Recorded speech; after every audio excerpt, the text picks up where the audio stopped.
di iniziare. Qualcuno arriva, sono un quarto d'ora.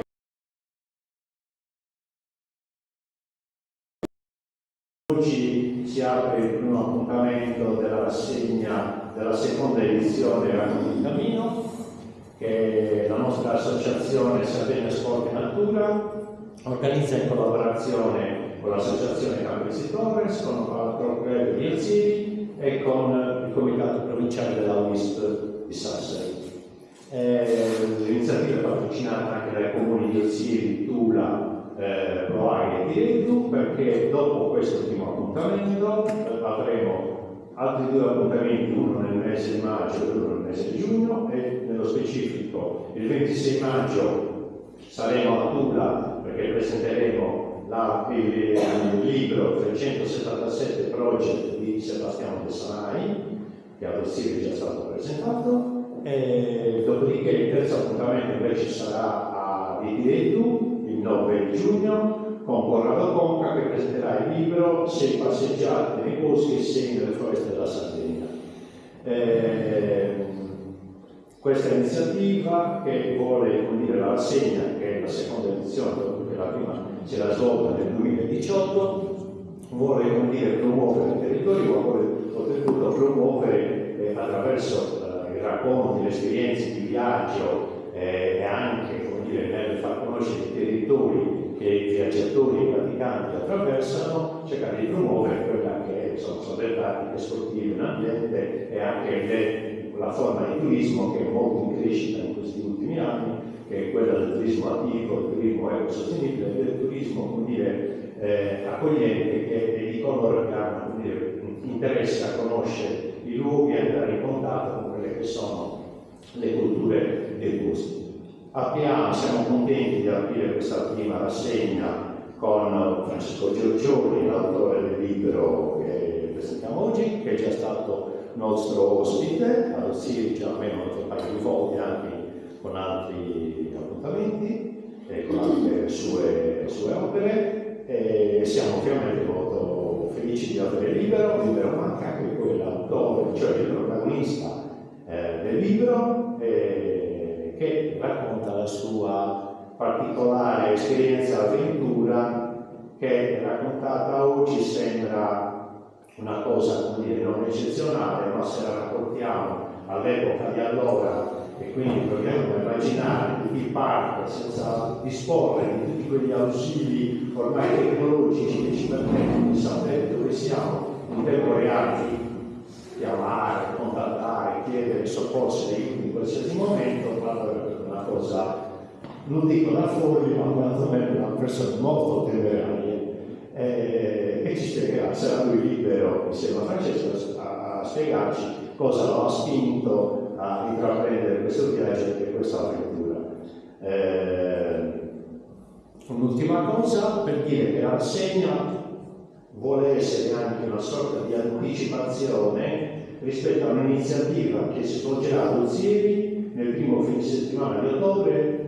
esattamente il 6, 7, 8 ottobre, che sarà la quarta edizione del Festival del Turismo Itinerante, che nelle altre edizioni si è svolto in altri comuni, e quest'anno si sposta all'interno della Sardegna e abbraccerà Alziri e il suo territorio nel contesto dell'Udor, ma sarà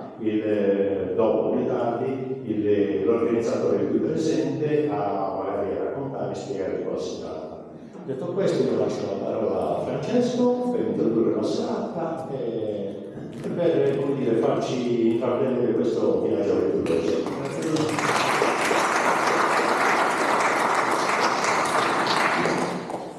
Allora, io ringrazio tutti per essere presenti, ringrazio Bruno e tutti coloro che partecipano poi con titolo all'organizzazione di questo evento, che tra l'altro si svolge in una sede bellissima, mi complimento, non è la prima volta che la vedo, ci sono stato altre volte, però ogni volta insomma ne rimango molto piacevolmente impressionato. Allora,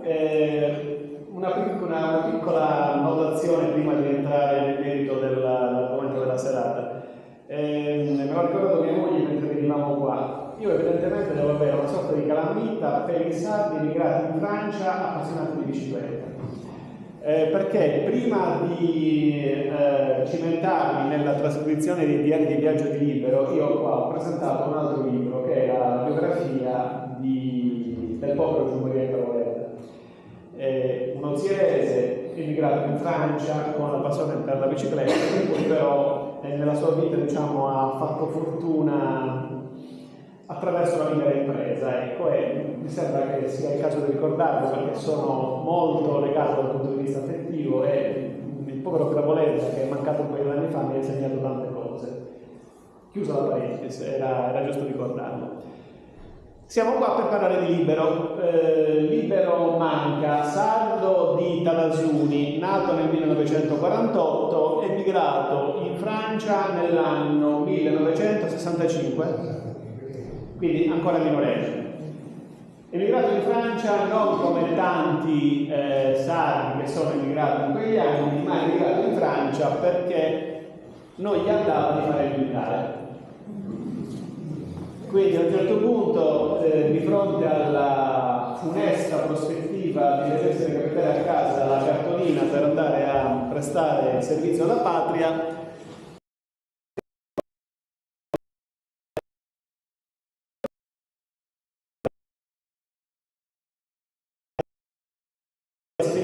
quindi a metà degli anni 60 in un paese che si chiama Voiron, nel quale ha vissuto per circa 20 anni e nel quale ha conosciuto Paulette, che in realtà è l'altra protagonista di questo libro.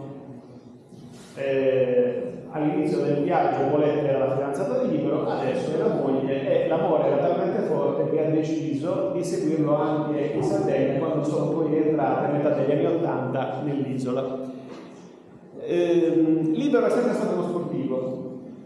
praticava il pugilato, correva in montagna, è un fisico da fondista che probabilmente sarebbe stato capace anche di grandi risultati se solo qualcuno lo avesse seguito. Poi cosa succede? Succede che nell'anno 1971, mentre lui lavora in un paese